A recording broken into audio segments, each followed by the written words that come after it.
आज का दौर बहुत तेज हो गया है। इंसान के पास साधन बढ़ गए हैं, लेकिन मन की शांति कम होती जा रही है। ये कहानी एक ऐसे युवक की है जो आधुनिक जीवन की दौड़ में आगे तो बढ़ रहा था, लेकिन भीतर से टूट रहा था। वो पढ़ा लिखा था, अच्छी नौकरी करता था और समाज की नज़र में सफल माना जाता था। लेकिन हर सुबह जब वो मोबाइल खोलकर दूसरों की जिंदगी देखता, तो उसके भीतर तुलना की आग जलने लगती। कोई विदेश घूम रहा था, कोई नई गाड़ी खरीद रहा था, कोई सोशल मीडिया पर प्रसिद्ध हो रहा था। उसे लगता था कि वो पीछे रह गया है। धीरे धीरे उसका मन असंतोष से भरने लगा।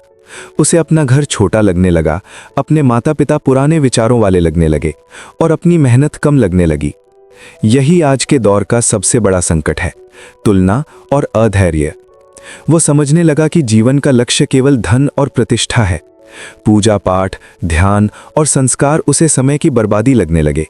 मंदिर जाना कम हो गया, प्रार्थना छूट गई और मन की शांति भी उससे दूर होती चली गई।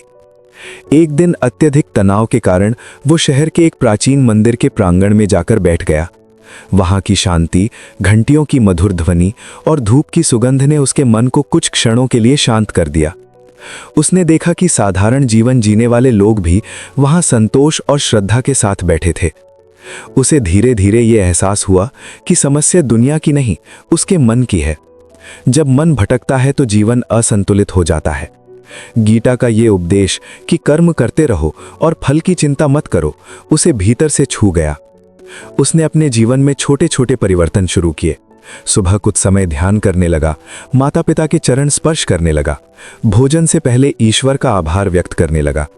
उसने समझ लिया कि धन कमाना आवश्यक है, लेकिन धन को ही जीवन का परम लक्ष्य बना लेना भूल है। आज के दौर की सबसे बड़ी समस्या ये है कि हम आधुनिक तो बन गए हैं, पर आत्मिक रूप से कमजोर हो गए हैं। हमारे पास जानकारी बहुत है, लेकिन आत्मज्ञान कम है। हम तकनीक से जुड़े हैं, लेकिन परिवार से दूर हो रहे हैं। सच्चा संतुलन तभी आता है जब मन, कर्म और धर्म एक दिशा में चले। जब इंसान अपने संस्कारों को याद रखता है और अहंकार को त्याग देता है, तब जीवन में शांति स्वतः आ जाती है। कुछ समय बाद उसके जीवन की बाहरी परिस्थितियां वैसी ही रहीं, लेकिन उसके भीतर गहरा परिवर्तन आ चुका था। अब वो दूसरों से तुलना नहीं करता था, वो अपने कर्म पर ध्यान देता था। उसे समझ आ गया था कि जीवन कोई दौड़ नहीं, बल्कि एक साधना है। धन से सुविधा मिल सकती है, लेकिन शांति केवल संतुलित और धर्ममय जीवन से मिलती है। और जो व्यक्ति अपने मन पर विजय पा लेता है, वही सच्चे अर्थों में सफल होता है।